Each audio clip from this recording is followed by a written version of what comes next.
Hello students, last lecture में हम लोग डिस्कस किए थे समांतर प्लेट संधारित्र की धारिता। आज के लेक्चर में स्टूडेंट हम डिस्कस करेंगे समांतर प्लेट संधारित्र की धारिता जब उसकी प्लेटों के बीच आंशिक रूप से कोई परावैद्युत पदार्थ रखा हो, यानी किसी परावैद्युत पदार्थ की पट्टी रखी गई हो, तब समांतर प्लेट संधारित्र की धारिता क्या होगी। लास्ट लेक्चर में क्या डिस्कस किया था, एक समांतर प्लेट संधारित्र लिया गया था और इसकी प्रत्येक प्लेट का क्षेत्रफल आपने माना होगा ए। चलिए यहां बताते हैं, लास्ट लेक्चर में हम लोग डिस्कस किए थे क्या कि एक समांतर प्लेट संधारित्र लिया गया था जिसकी प्रत्येक प्लेट का क्षेत्रफल कैपिटल ए लिया गया था, ठीक है। और प्लेटों के बीच जो स्थापित विभवांतर है वो V कब होता है, जब पहली प्लेट को प्लस क्यू आवेश देते हैं, प्लस क्यू आवेश इसके एक समान रूप से वितरित हो गया था और इस वाले पे माइनस क्यू आ गया था, ऐसे चार्ज डिस्ट्रीब्यूट हो गया था। और क्या था, प्लेटों के बीच का जो डिस्टेंस लेते हैं वो d लिया गया। और इस संबंध इसके प्लेटों के बीच क्या हुआ, जो वैद्युत क्षेत्र उत्पन्न हुआ था वो धन प्लेट से ऋण प्लेट की ओर दिखाए थे। और इसके लिए धारिता का जो कार्बन निकाले थे क्या, एप्सिलॉन के ए अपॉन डी, जब प्लेटों के बीच का माध्यम का परावैद्युतांक के था। ये डिस्कस किए थे। आज के लेक्चर में क्या करेंगे, अब क्या करेंगे, मान लेंगे समांतर प्लेट वायु संधारित्र, यानी वायु संधारित्र करने का मतलब क्या, प्लेटों के बीच का माध्यम वायु लेंगे, ठीक है। अब क्या, अब इसमें कोई परावैद्युत पदार्थ से पट्टी रख देंगे, कोई स्लैब रख देंगे टी मोटाई का, ठीक है ना। तो थोड़ा सा हम और इसको क्या करेंगे, समांतर प्लेट संधारित्र की धारिता जब उसकी प्लेटों के बीच आंशिक रूप से परावैद्युत पदार्थ रखा हो। तो थोड़ा सा फिगर और क्लियर बनाते हैं हम, थोड़ा सा फिगर और क्लियर बनाते हैं। कैसे, देखिए मान लिया जाए, देखिए टॉपिक को मैं स्टार्ट करने जा रहा हूं। देखिए माना एक समांतर प्लेट संधारित्र जिसकी धारिता 80 है तथा इसके प्रत्येक प्लेट का क्षेत्रफल क्या मानेंगे, कैपिटल ए मानेंगे, ठीक है। कैसे मानेंगे, माना एक समांतर प्लेट संधारित्र की दोनों प्लेटें क्या है, क्रमशः x व y है तथा इनमें प्रत्येक का क्षेत्रफल क्या है, कैपिटल ए है, दोनों का क्षेत्रफल कैपिटल ए है, ठीक। अब क्या, इन प्लेटों के बीच का जो डिस्टेंस है वो स्मॉल d कंसीडर कीजिए, ठीक। अब क्या, प्लेटों के बीच का माध्यम वायु है। इसके बाद क्या करेंगे, देखिए इस संधारित्र के प्लेटों के बीच टी मोटाई का एक परावैद्युत पदार्थ रखने से पहले क्या, विद्युत स्रोत की सहायता से प्लस क्यू आवेश दिया जाएगा। यहाँ पे ये प्लस क्यू आवेश और यहाँ पे माइनस क्यू आवेश जनरेट हो जाता है। तो इस तरीके से ये एक समान रूप से इसके वितरित भी होते हैं, ठीक है। अब क्या मान लेंगे कि माना इस समांतर प्लेट संधारित्र की प्लेटों के बीच टी मोटाई का एक परावैद्युत पदार्थ रख दिया जाता है, एक परावैद्युत पदार्थ रख दिया जाता है टी मोटाई का, ठीक है ना। टी मोटाई का एक परावैद्युत पदार्थ रख दिया गया जिसका परावैद्युतांक नियतांक k है। और बाकी के माध्यम में क्या है स्टूडेंट, बाकी के माध्यम में यानी बाकी के स्पेस में क्या है, वायु है। तो टी मोटाई में देखो, टी मोटाई में क्या है, परावैद्युत पदार्थ है। और बाकी मोटाई में यानी डी माइनस टी मोटाई में क्या है, डी माइनस टी मोटाई में क्या होगा स्टूडेंट, वायु होगा। Just wait for 1 minute.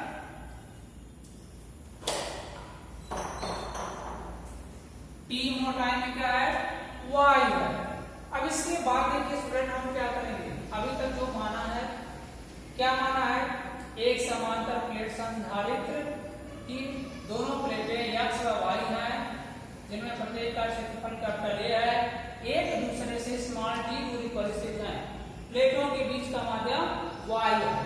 अब क्या विद्युत स्रोत की सहायता से पॉली प्लेट को प्लस क्यू आवेश दिया जाता है, तो पॉली प्लेट की भीतरी सतह पर एक समान रूप से वितरित हो जाता है और विद्युत प्रेरण की घटना से दूसरी प्लेट के भीतरी सतह पर माइनस क्यू आवेश एक समान रूप से वितरित हो जाता है। और इस प्लेट का प्लस क्यू आवेश पृथ्वी में आ जाता है। इस प्रकार दोनों प्लेटें विपरीत आवेश है। आगे माना प्लेटों के बीच तीन मोटाई व के परावैद्युत नियतांक का एक परावैद्युत पदार्थ रख दिया जाता है, भर दिया जाता है, तो क्या इस सब चीजों के बाद क्या मान लिया जाए क्या प्लेटों के बीच वायु में उत्पन्न वैद्युत क्षेत्र की तीव्रता क्या है, E0 है, जिसकी दिशा क्या होगी धन प्लेट से ऋण प्लेट की ओर, और परावैद्युत पदार्थ में उत्पन्न वैद्युत क्षेत्र की तीव्रता क्या होगा E है, ठीक है ना। प्लेटों के बीच ठीक है तीन मोटाई में इस समय जो वैद्युत क्षेत्र की तीव्रता है वो E है और वायु में वैद्युत क्षेत्र की तीव्रता क्या है E0 है। तो हम यहां से लिखने वाला स्टार्ट करते हैं क्या सॉरी प्लेटों के बीच, देखिए प्लेटों के बीच, बाकी जो इसके पहले का स्टेटमेंट हम समझाए हैं उसको आप लिख सकते हो। कैसे लिखोगे, माना एक समांतर प्लेट संधारित्र की प्लेटें x व y हैं जिनमें प्रत्येक का क्षेत्रफल कैपिटल A है। आगे क्या ये प्लेटें क्या एक दूसरे से स्मॉल d दूरी पर स्थित हैं तथा प्लेटों के बीच के माध्यम y है। आगे देखिए पॉली प्लेट को प्लस क्यू आवेश, जो मैं समझाऊं वैसे लिखना, पॉली प्लेट को प्लस क्यू आवेश देने से या प्लेट के भीतरी सतह पर एक समान रूप से वितरित हो जाता है तथा विद्युत प्रेरण की घटना से दूसरी प्लेट के भीतरी सतह पर माइनस क्यू आवेश उत्पन्न हो जाता है जो एक समान रूप से इस पे वितरित है।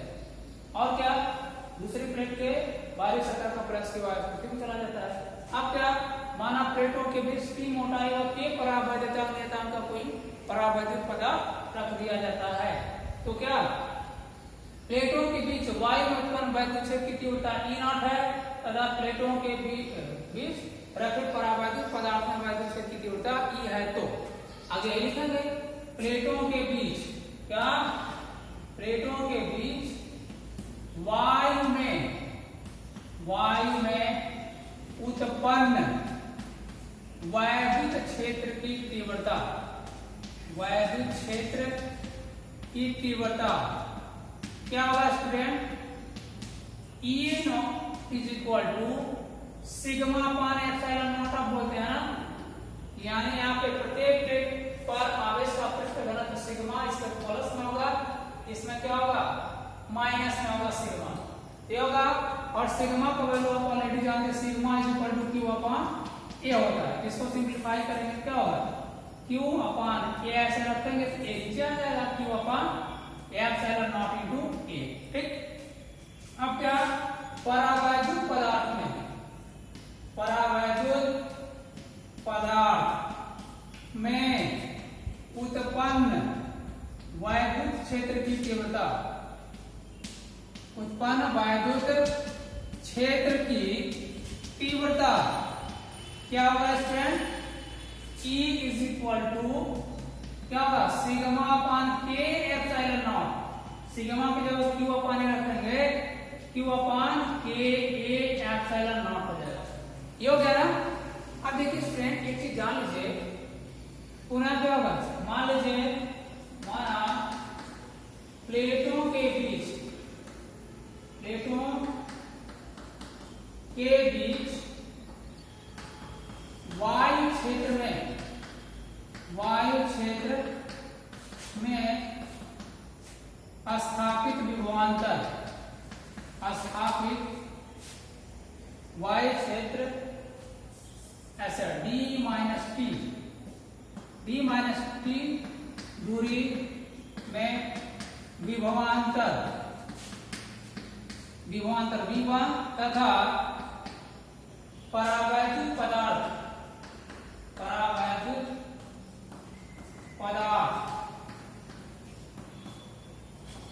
के सिरों के बीच, सिरों के बीच विभवांतर V2 है, तो क्या होगा, प्लेटों के बीच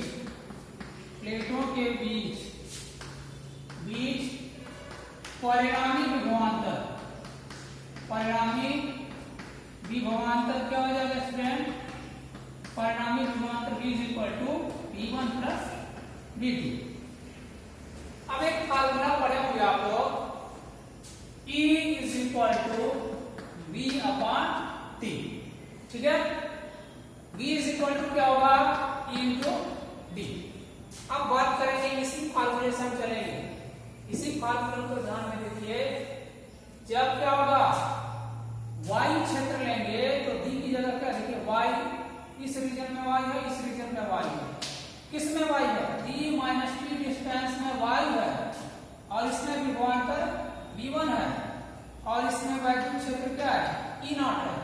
तो अगर इस फार्मूले के अकॉर्डिंग चला जाए तो क्या लिखेंगे आप, E0 is equal to V1 upon d minus t, यानी V1 का value E0 into d minus t रखेंगे, ये रखेंगे ना, और t डिस्टेंस में विभवांतर क्या है, V2 है, और वैद्युत क्षेत्र E0 है। यहाँ पर उस फार्मूले को लगाएंगे तो V2 इज इक्वल टू क्या होगा स्टूडेंट, E इंटू t, है ना, उसी फार्मूले से क्लियर। तो वही चीज हम यहाँ डायरेक्ट लिख दे रहे हैं, ये समझा देना कैसे आएगा। यहाँ पे लिखते हैं क्या होगा, यहाँ पे देखिए क्या होगा आगे, V1 का वैल्यू होगा E0 into d minus t, V2 का मान E इंटू t हो जाएगा। इसको देखिए, इसको इक्वेशन फर्स्ट मानिए, इसको सेकंड मानिए, इसको थर्ड मान लीजिए। अब क्या करेंगे, समीकरण 1, 2 तथा 3 से, समीकरण 1, 2 तथा 3 से, तीनों समीकरण यानी इन दोनों से E का नॉट और E का मान 3 में रखो, क्या मिलेगा, V is equal to E0 का रखे Q upon epsilon naught A into क्या हो जाएगा, D माइनस T, प्लस यहाँ पर रखे Q upon K A epsilon not into T, हो जाएगा ना। अब देखिए इसको हम थोड़ा सा इरेज करते हैं, यहां से इरेज कर दें। अब देखिए इस स्टेप के बाद यहां लिखते हैं Q अपॉन एप्सिलॉन नॉट, यहां भी है Q upon epsilon naught A, यहां पे है, कॉमन ले लीजिए, तो V इज इक्वल टू क्या मिल जाएगा, Q upon epsilon naught A, common हो गया, मिलेगा क्या, D minus T plus T upon K, ये मिल गया। अतः क्या होगा, अतः समांतर प्लेट संधारित्र की धारिता, समांतर प्लेट संधारित्र की धारिता, और धारिता जब उसकी प्लेटों के बीच,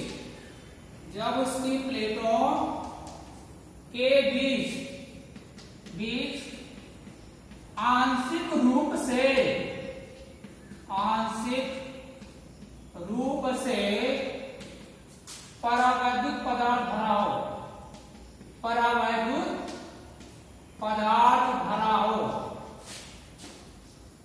हो, तो क्या हो जाएगा स्टूडेंट, बराबर C is equal to Q upon V। अब इस V का जो ये मान है आप इसमें रखिए, तो क्या हो जाएगा, V का मान उठा के रखेंगे, यहां से मिल जाएगा C इज इक्वल टू, दिखेगा ना यहाँ पे, चलिए यहां लिखते हैं, दिख रहा है C is equal to Q upon V का वैल्यू रखें टोटल क्या है, Q upon epsilon naught A, और ये हो जाएगा D माइनस T प्लस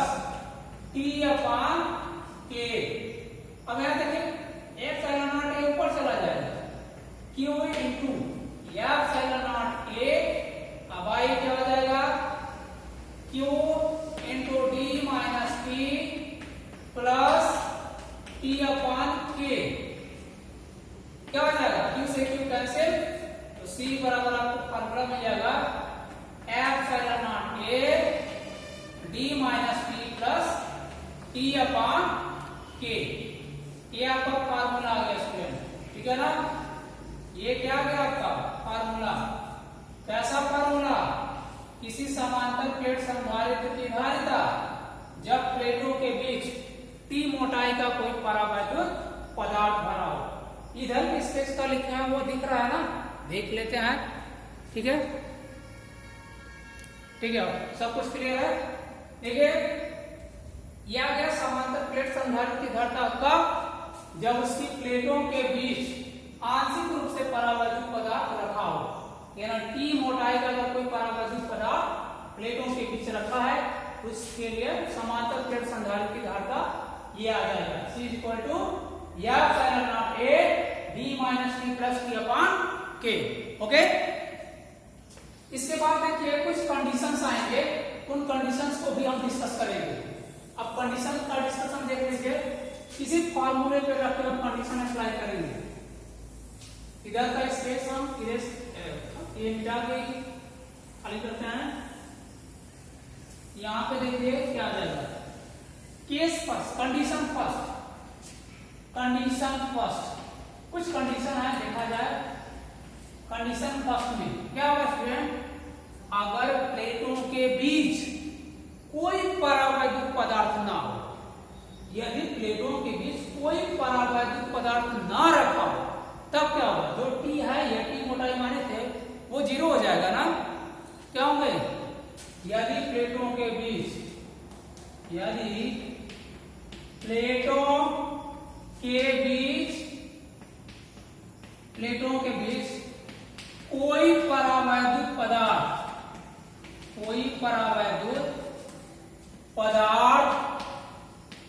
ना रखा गया हो,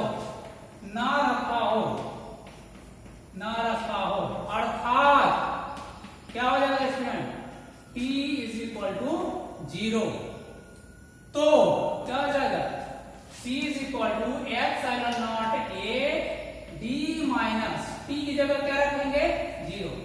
इस फार्मूले में जहां जहां T है 0 रखो, क्या मिल जाएगा, यह T अपॉन K, तो 0 अपॉन K हो जाएगा। इस कंडीशन में जो धारिता है उसको C नॉट से रिप्रेजेंट करते हैं, क्या हो जाएगा, C naught is equal to epsilon naught A, यह D हो जाएगा, 0 अपॉन K 0 होगा, क्या होगा, epsilon naught A upon D, C not की वैल्यू आ गई। इस संदर्भ में संधारित्र की धारिता का फार्मूला ये आएगा। पहला कंडीशन का, जब प्लेटों के बीच कोई परावैद्युत पदार्थ ना हो और पूरी तरीके से वायु हो, पहला। अब दूसरा केस हम बात करेंगे, दूसरा कंडीशन, दूसरे कंडीशन की, कंडीशन सेकेंड की बात कर लिया जाए। कंडीशन सेकेंड में क्या होगा, यदि प्लेटों के बीच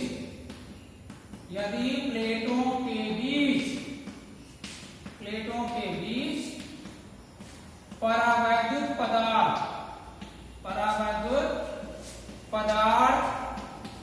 पूर्ण रूप से भरा हो, अर्थात क्या स्टैंड, T बराबर D, यानी जो परावैद्युत पदार्थ T मोटाई का लिए थे, अब क्या लेंगे, पूरा भर देंगे। पूरा जब भर देंगे परावैद्युत पदार्थ, तो क्या होगा स्टूडेंट, T का मान T बराबर D हो जाएगा कि नहीं। उस कंडीशन में इस फार्मूले में जहां T और D रखो, क्या होगा, C is equal to epsilon naught A D minus T plus D upon K, यह D 0 हो जाएगा। इसके बाद देखिए यहां हम लिख देते हैं, क्या होगा, C is equal to epsilon naught A 0 plus D upon K, ये K बचेगा ऊपर आ जाएगा, तो क्या होगा, epsilon not K A upon D, C का वैल्यू आ जाएगा कब, जब प्लेटों के बीच परावैद्युत पदार्थ पूर्ण रूप से भरा हो। दोनों कंडीशन समझ में आ गया होगा। तीसरा कंडीशन देख लीजिए, तीसरा कंडीशन हम बता दे रहे हैं, जब किसी संधारित्र प्लेटों के बीच डिफरेंट मोटाई, T1 मोटाई, T2 मोटाई, T3 मोटाई, ऐसे T1, T2, T3 और इनके परावैद्युता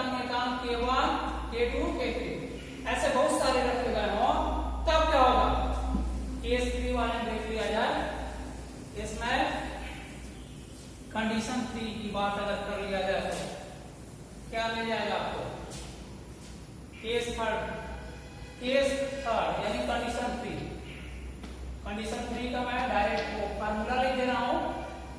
इस जब प्लेटों के बीच क्या होगा? जब प्लेटों के बीच क्या हो जाएगा स्टूडेंट? टी की जगह T1 T2 ऐसे डिफरेंट मोटाई के ऐसे रख दिया जाए तो वैल्यू हो जाएगा, और K की जगह K1 plus K2 plus K3। ये कब मिल रहा है? जब प्लेटों के बीच T1 T2 T3 इन सब मोटाइयों के अलग अलग परावर्तित पदार्थ रखते हैं और उनके परावर्तित नहीं होता केवल K2 K3 रहता है। इस तरीके से होगा तो T का मान हो जाएगा, K का मान तो संधारित्र सिद्धांत राशि इक्वल क्या होगा? Epsilon naught A B minus T की जगह क्या रखेंगे?